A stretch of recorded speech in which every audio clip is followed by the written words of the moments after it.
diibaratkan sebuah bangunan, maka unsur intrinsik adalah komponen-komponen bangunan tersebut. Jadi unsur intrinsik cerpen terdiri dari tema, tokoh atau penokohan, latar, gaya bahasa, sudut pandang, dan amanat.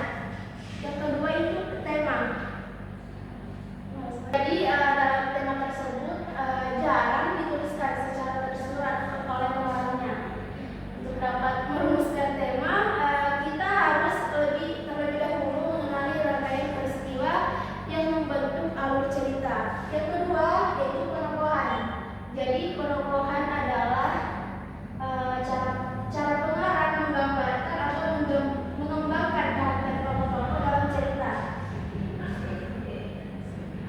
Terus yang ketiga ada alur. Jadi alur dalam cerpen merupakan pola pengembangan cerita yang terbentuk oleh hubungan sebab akibat. Terus yang keempat itu ada latar. Jadi dalam sebuah cerpen latar atau setting meliputi tempat, waktu, dan peristiwa yang digunakan dalam suatu cerita pendek.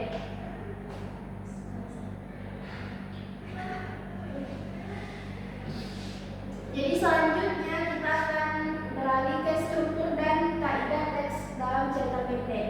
Yang pertama itu struktur cerita pendek yang terdiri dari pengalaman situasi cerita, pengungkapan peristiwa, dan menuju pada adanya konflik.